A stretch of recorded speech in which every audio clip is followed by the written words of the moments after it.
Hola, ¿cómo está, hermano, hermana? Que Dios las bendiga ricamente. Queremos comenzar este nuevo programa de la Iglesia de Dios, Diálogo Teológico, porque queremos entrevistar, queremos charlar con personas, con pastores, con obreros, con líderes de la Iglesia, temas que son importantes para la Iglesia y queremos hacerlo en modo teológico, queremos profundizar en el conocimiento de Dios, de la palabra, en el conocimiento del hombre y su miseria, su pecado, su salvación, en el conocimiento de la Iglesia y también su misión. Así que queremos estar en cada entrevista tocando distintos temas y en este primer programa queremos tocar el tema cómo avanza, cómo se mueve, cómo enfrenta la Iglesia esta situación actual que estamos viviendo a nivel mundial con esta pandemia. Así que queremos comenzar este primer programa y nuestro primer invitado es el evangelista Rubén Jaborki, que hoy está con nosotros. Muy bien. Bienvenido, Rubén. Gracias, es un gusto, un placer poder aceptar este desafío de compartir esta charla teológica, esta conversación en estos tiempos que estamos viviendo como ministro de la palabra del Señor.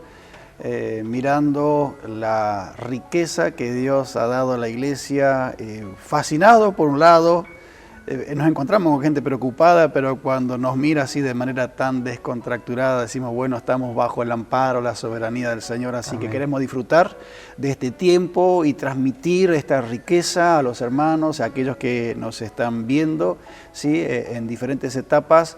Hay gente que lo va a ver en vivo, sabemos, pero hay personas que lo va a ver cuando se vaya replicando las copias, ¿sí? De esta grabación.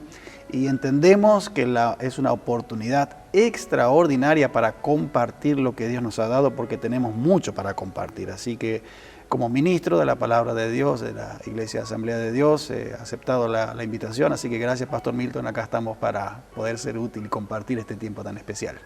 Bueno, entonces trabajás como ministro en la Asamblea y como evangelista también, hablando de lo que es normalmente antes que comience todo esto, ¿no? Con viajes y compartiendo la palabra. Así es, con ministerio itinerante en la mayoría de la actividad. Así que, bueno, ahora estamos en casa con actividades diferentes, muy desafiantes, sobre todo en lo virtual. Estamos aprovechando este tiempo, no es que estamos incursionando, pero obviamente respetando este aislamiento y las normas dictadas por las autoridades. Entonces aprovechamos y bueno, estamos acá para conversar y aportar ahora desde la virtualidad también. Así es, aprovechando las plataformas, ¿no? Aprendiendo a usar para seguir compartiendo la palabra, ¿no? De acuerdo. Y bueno, el tema de hoy es cómo avanza la Iglesia.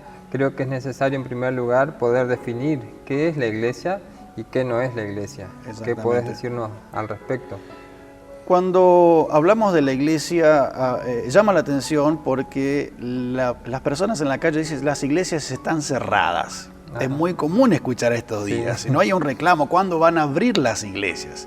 Entonces necesitamos diferenciar lo que es templo y lo que es iglesia. Iglesia tiene que ver con la comunidad de fe, ¿sí? Bajo el diseño de Dios, que es el creador, quien la creó, quien le dio autoridad, quien ya se anticipó lo que iba a hacer, lo que iba a suceder con la iglesia, la sustenta con las riquezas que yo hablé al principio, le dio las herramientas, incluso para los días que estamos viviendo. Jesús pensó en la actualidad de la iglesia Amén. De hoy, sí que tenemos los recursos. Entonces, ¿qué es iglesia? Es esa comunidad de fe, no solo que se reúne un domingo, un sábado, un día a la semana, porque iglesia es mucho más que una actividad.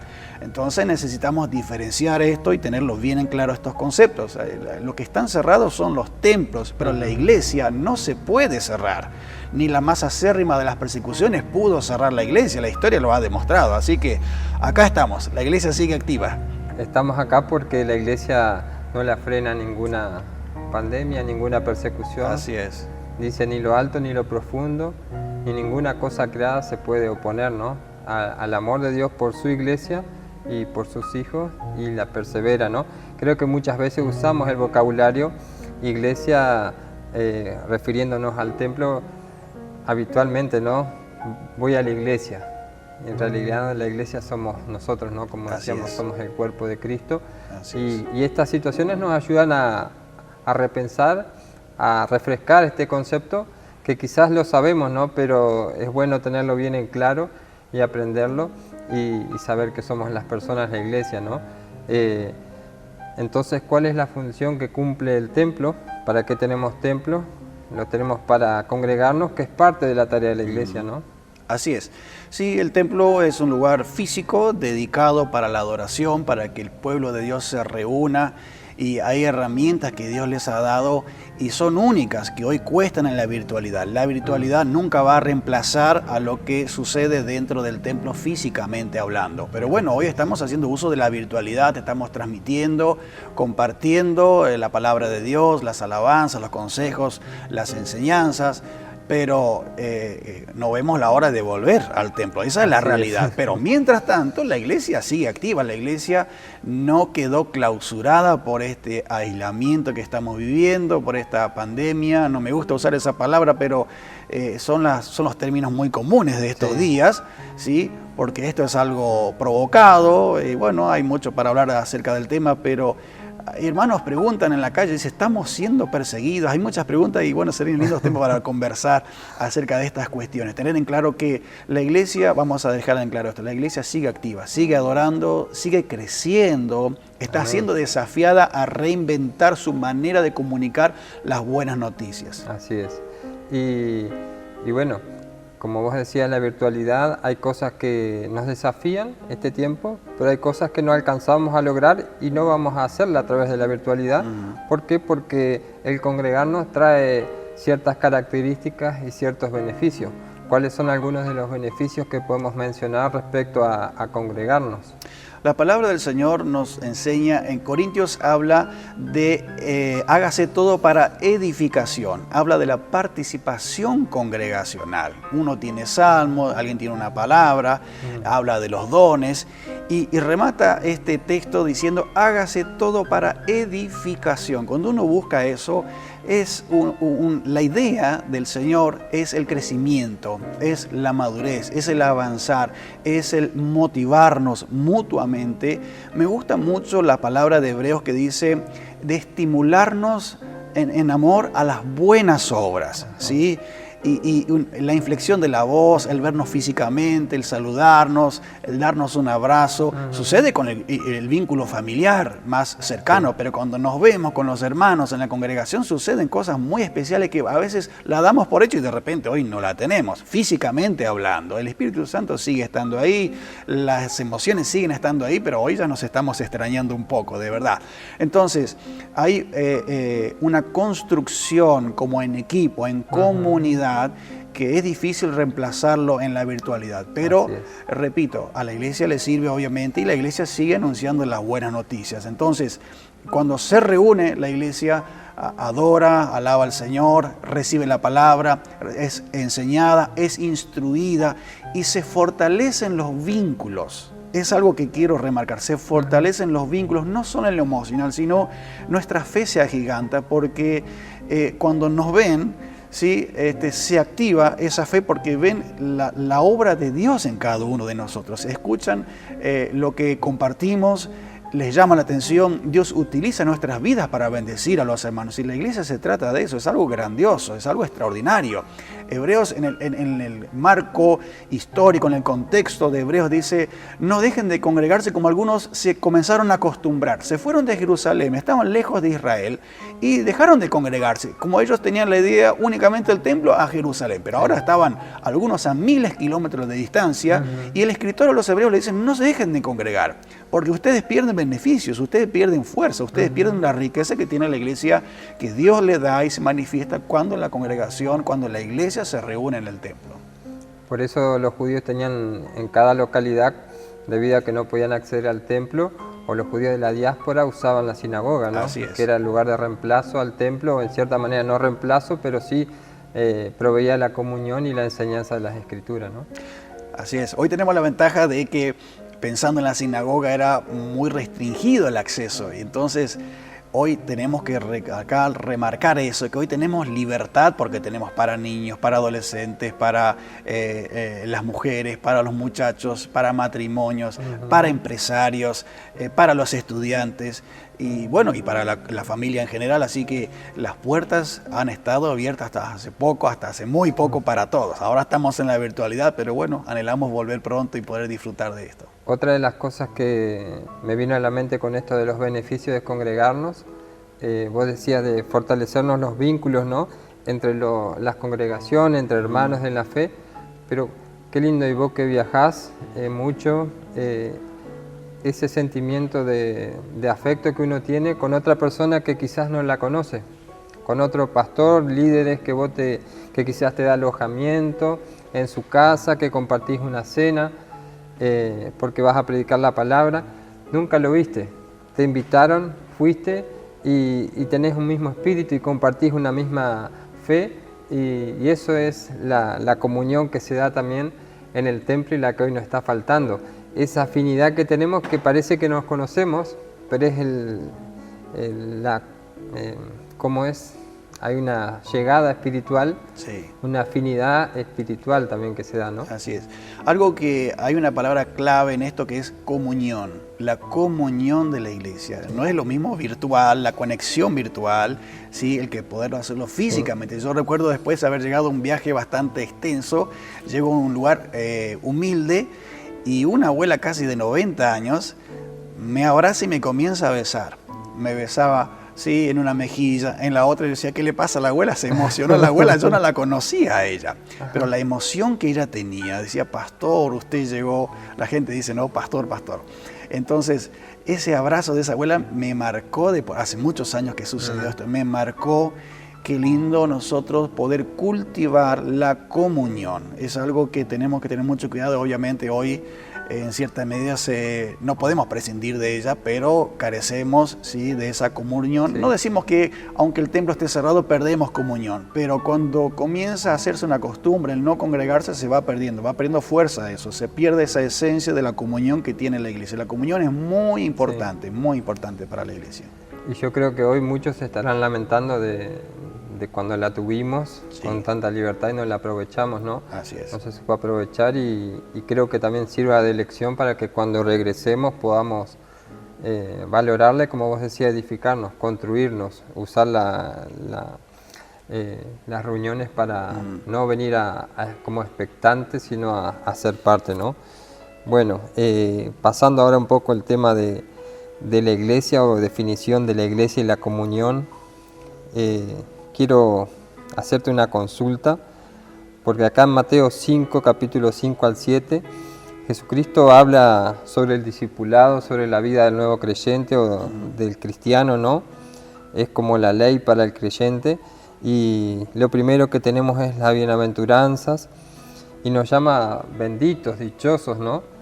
¿Por qué? Porque cuando somos pobres en espíritu y reconocemos que le necesitamos, somos bendecidos. Cuando somos mansos, somos bendecidos. Cuando tenemos hambre y sed de justicia, cuando somos misericordiosos. Yo digo, qué bueno y amén a cada una de estas bendiciones. Pero después en el versículo 10 dice, bienaventurados los que padecen persecución por causa de la justicia, porque de ellos es el reino de los cielos. Bienaventurados sois cuando por mi causa os vituperen y persigan, y digan toda clase de mal contra vosotros mintiendo. Ahí está. Entonces, algo que parecía tan bendecido y tan lindo, acá menciona que vamos a ser dichosos por ser perseguidos.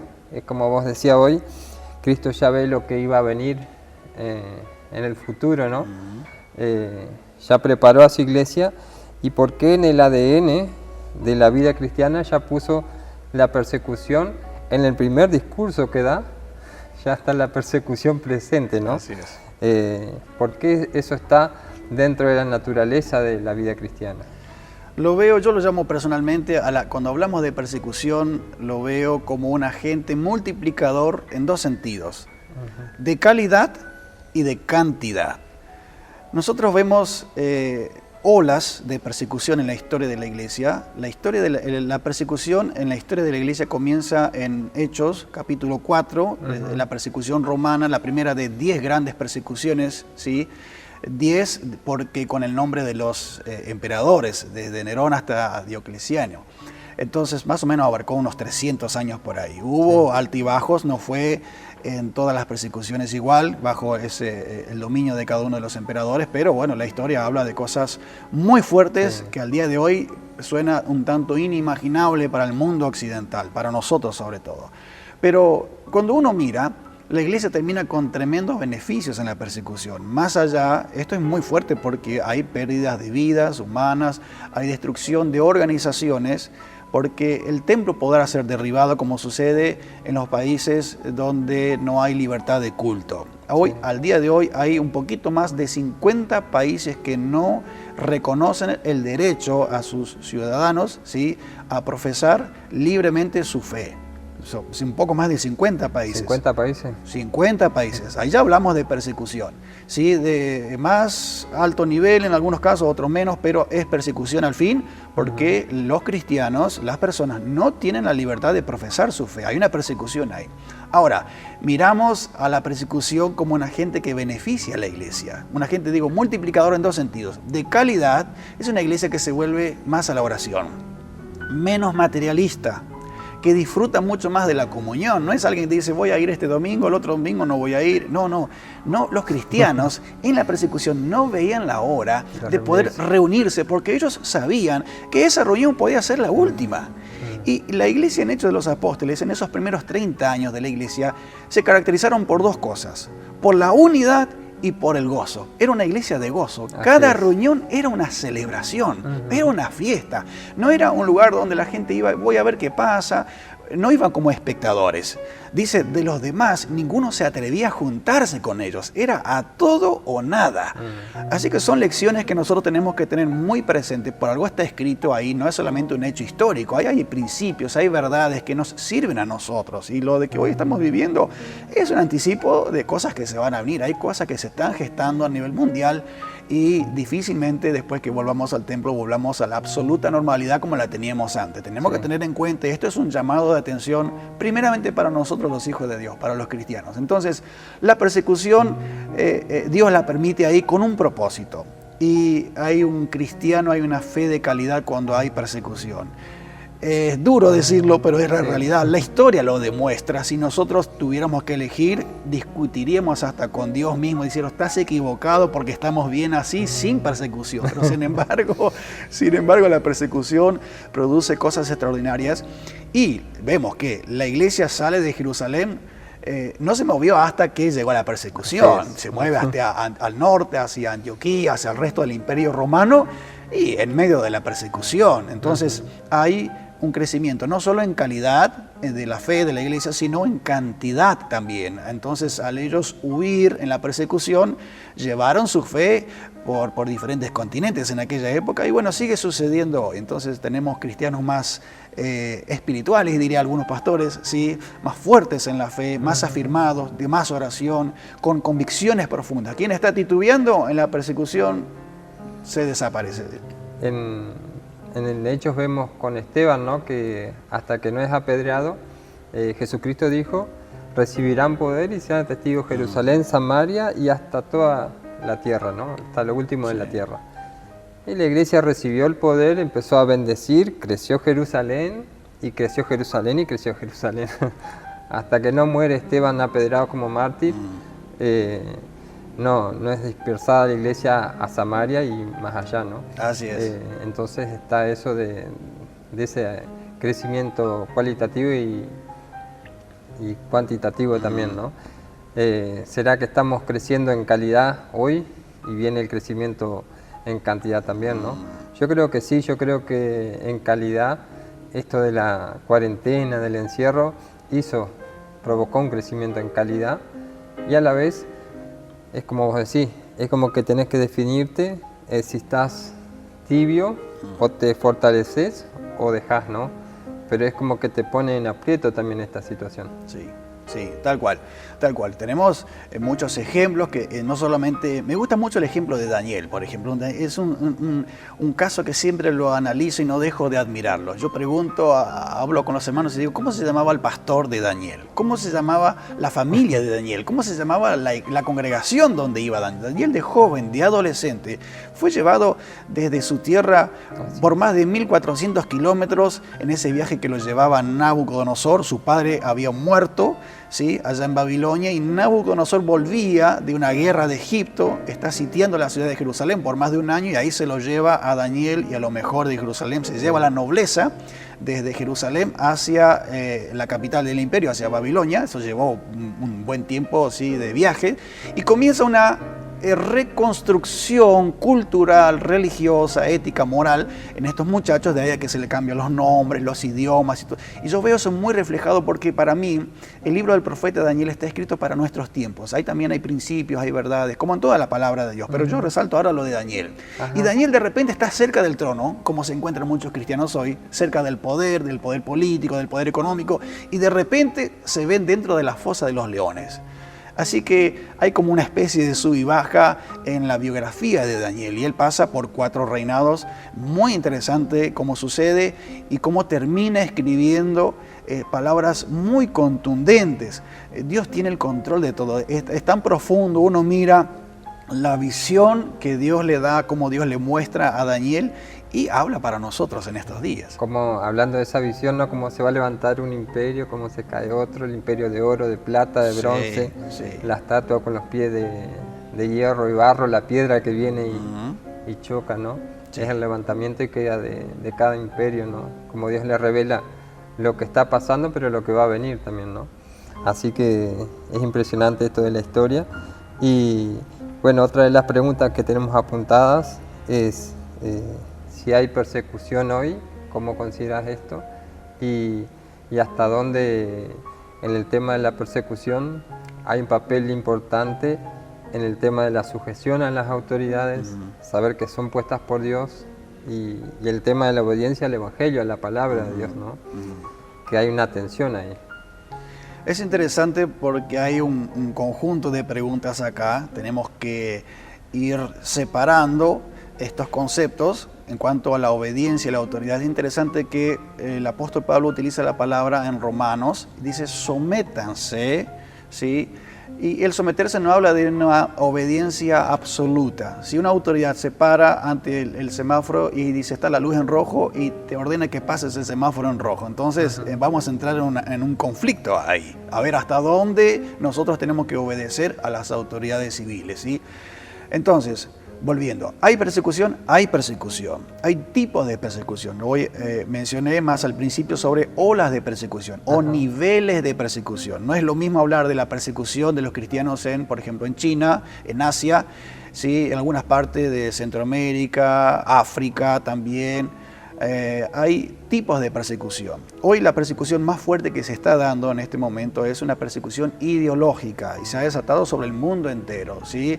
Es de carácter global. Claro, es de carácter global. Entonces es un tanto ideológico. Uno habla ciertas cosas, sube un video a las redes sociales y de repente sucede que el video es suspendido, es anulado, es denunciado, por decir algo. Los cristianos estamos siendo denunciados por hablar y defender la vida, por defender la vida desde la concepción, por defender la familia, por defender las libertades religiosas, la libertad y el derecho de los padres a elegir la educación de sus hijos. Por esos temas tan básicos, por defender estos derechos, ¿sí? A veces en las redes sociales somos censurados. Sí, eso es lo que está pasando. Esa persecución es muy común al día de hoy. ¿Lo ves también en el ámbito de la educación? ¿Esto? Muy fuerte. Yo que trabajo en una institución educativa y viajo y tenemos relaciones con distintas escuelas, ¿sí?, confesionales, cristianas, evangélicas, pero también otras que no lo son. Y sí, estamos viviendo muy fuerte. Vemos que el aparato estatal se vuelca en contra de estas libertades porque hay un lobby que ejerce mucha presión en el ámbito educativo, porque ya un árbol grande no hay mucho para hacer, pero agarrar a los pequeños es muy fuerte lo que estamos viviendo, donde hay un llamado de atención a que la educación principal, básica, primordial, no está en la escuela, sino que comienza en la casa. Esto sorprende a muchos padres. Cuando les hablamos en las reuniones de padres y se los decimos, la educación, la mejor educación no está en la escuela, está en la casa, y nos quedan mirando como que sí. Bueno, ahora, estos días en la virtualidad, la familia se reencontró, hay padres que conocen a sus hijos conocen a sus padres, y uno ha dedicado un poco más tiempo de calidad en este sentido de la educación. Y nosotros los cristianos tenemos que aprovechar este tiempo de devocional, de compartir con nuestra familia un tiempo de calidad. ¿Hay persecución? Hay persecución. Tenemos que tenerlo en claro que hay persecución. Tenemos que ser sabios y entender la realidad que estamos viviendo. La iglesia no está encerrada en un templo y se abstrae de la realidad. La iglesia de Cristo es una iglesia que camina con los ojos abiertos, está totalmente consciente del tiempo que está viviendo y hace uso de las herramientas que Dios nos ha dado para vivir en este tiempo. Está en medio de la sociedad y tiene que ser, como dice Jesús, luz en la sociedad, esa levadura, ¿no?, en la sociedad, transformar, afectar. Y cuando mencionaba esto de la educación que comienza en casa, ¿cuántas veces nos olvidamos de Deuteronomio capítulo 6, ¿no?, que era una elección elemental para el judío, ¿no?, que en la casa se le empezaba a enseñar la ley, para que cuando a los 13 años era hecho hijo de la ley o se le introducía en la enseñanza oficial de la Torá, el chico ya esté preparado en conocimiento de las cosas, porque en la casa se empezaba, ¿no? Y quizás con las instituciones, con las iglesias, con las escuelas bíblicas, tener esta facilidad, esta libertad de culto y tantas cosas, se delegó, se cedió ese lugar y se dejó la casa. Y creo que también este tiempo es un tiempo de retornar a eso, ¿no?, a poder enseñarle la fe. Y no solo la fe, porque también hay que enseñarle las cosas de la escuela que mandan los maestros, ¿no? Tal cual. Pero volver a ese contacto con los hijos. Sí, ¿no? Por supuesto. El ejemplo por excelencia es el del Señor Jesús, del niño, ¿no?, o adolescente para nosotros hoy, preadolescente, con 12 años, terminando esta etapa, y queda en el templo discutiendo con los maestros de la ley. No es que estaba de oyente, estaba discutiendo acerca, tenía un conocimiento vasto, una preparación admirable hasta el día de hoy. Tenemos mucho que aprender de la cultura hebrea en ese sentido, de la cultura bíblica. Bueno, ejemplos que podamos dar sobre fidelidad en medio de la persecución. Mencionaste Daniel, y otros ejemplos que podemos mencionar. Los discípulos del Señor, ya devenidos en apóstoles, en hechos, responden con profundas convicciones de fe. Aumenta la calidad y la fuerza de la oración de la congregación. Mientras ellos estaban siendo encarcelados, había una iglesia que estaba haciendo oración. Esto es muy importante recalcar. Es una herramienta fundamental la oración para la iglesia, ¿sí? Cultivar el tiempo de oración, porque la oración nos da ese oxígeno fresco en la fe, y tiene que ir combinado con la palabra del Señor. No es solo oración, hay una combinación de herramientas, de recursos, de riquezas que Dios nos ha dado. Entonces, hoy nosotros tenemos mucho más que ellos en esos primeros días, ¿sí?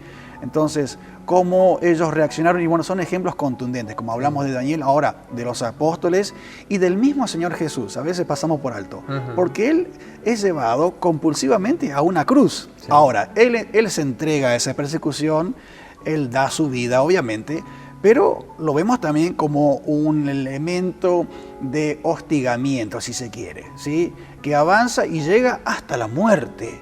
Es tremendo lo que pasó el Señor Jesús, como un ejemplo a ser mencionado. Y hay muchos ejemplos para ver por qué.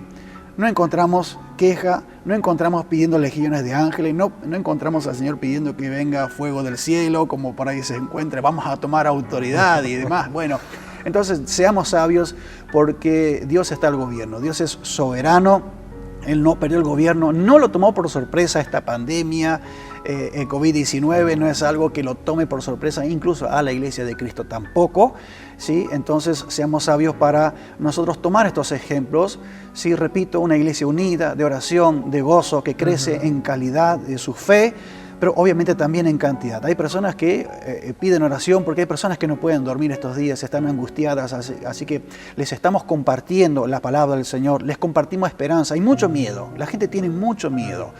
Lamentablemente, este sistema perverso del nuevo orden mundial que está practicando con la población, qué fácil puso a la población, las encerró en sus casas, qué fácil que fue. Me admira mucho esto, ¿no? Lo miro a nivel mundial, no estoy hablando de nadie en particular, hablo del sistema. Sí. Entonces, la iglesia tiene que saber reaccionar y manejar esto. Repito, los templos están cerrados, la iglesia sigue activa, la iglesia sigue comunicando la palabra del Señor, sigue reflejando la esperanza del Señor, que se renueva cada mañana en nosotros y, bueno, espero que podamos ser de bendición hoy más que nunca y crecer, no solo en calidad, sino que también en cantidad.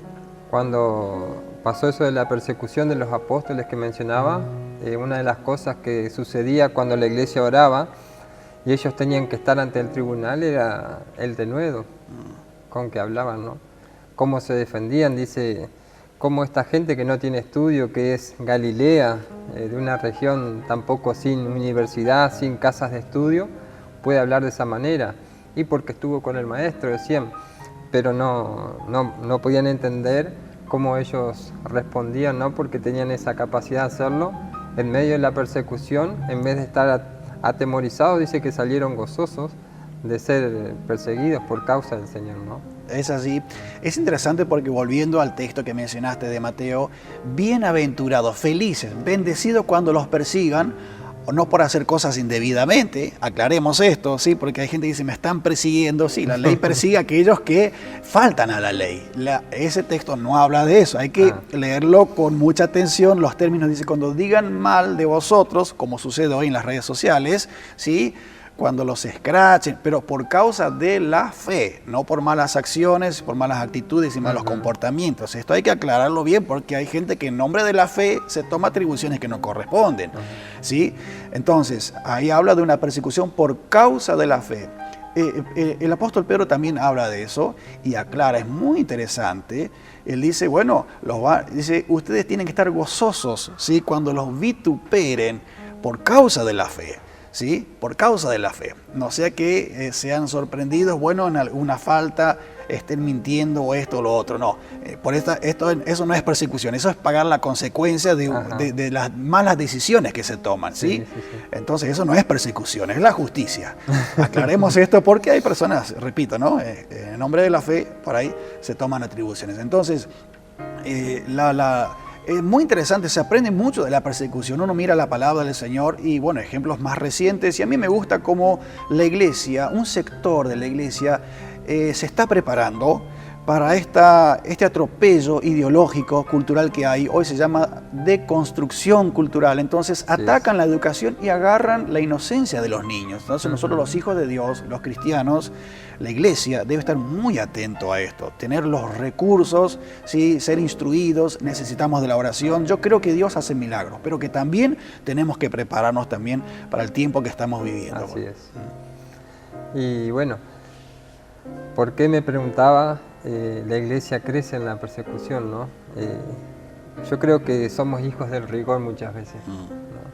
Porque cuando teniendo las libertades, quizás no se sale, no se predica, no se discipula, y ahora que no se puede salir, no se puede congregar, queremos congregarnos, ahora que no se puede salir, queremos salir, ahora que no se puede hacer campaña, se quiere hacer campaña, ¿no? Sí. Somos muchas veces hijos del rigor, ¿no? Sí, tal cual. Por eso creo que estaba al principio en la naturaleza, Cristo lo dejó, ¿no? Junto con la vida cristiana, la persecución iba a venir junto, ¿no? Sí. Quería terminar con este texto de Éxodo, en donde el pueblo de Israel padeció una persecución y dice que ellos llegaron allí a Egipto, ¿no? Por la familia de Jacob, por José, de manera especial, que estaba como gobernador. Pero dice en el capítulo 1, entonces se levantó sobre Egipto un nuevo rey que no conocía a José y a su pueblo.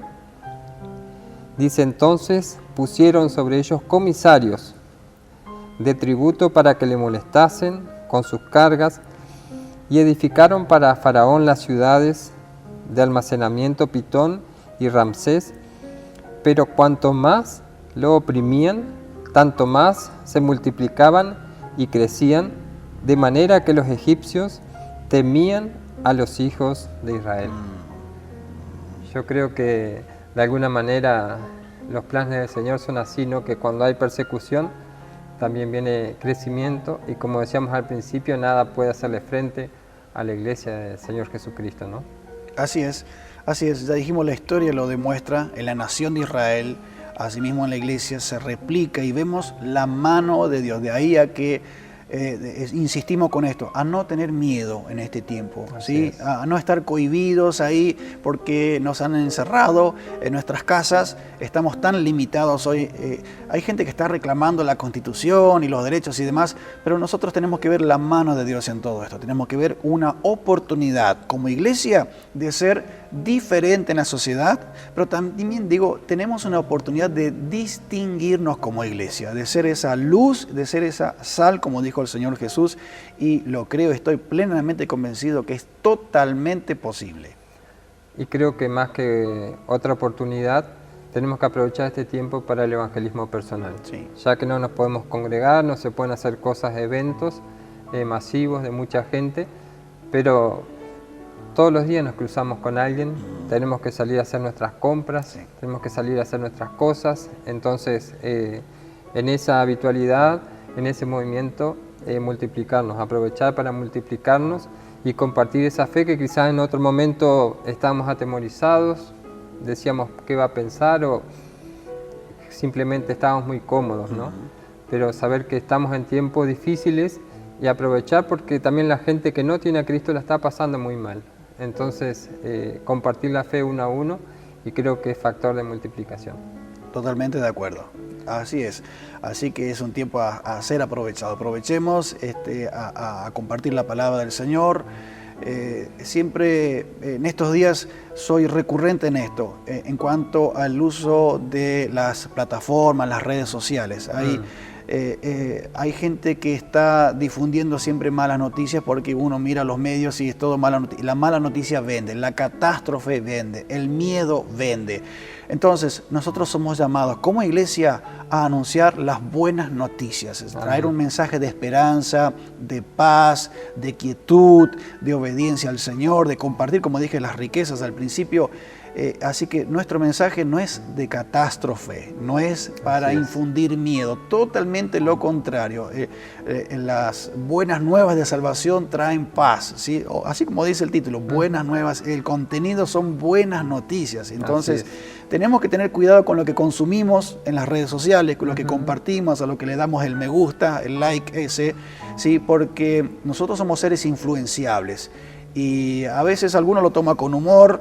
Y bueno, en búsqueda de ser vistos, ¿sí? De la notoriedad, de la fama, de sobresalir, a veces se comparten cosas que no convienen a los cristianos. La iglesia del Señor tiene una función específica y muy especial, y no es sembrar miedo, sino anunciar las buenas noticias del Señor.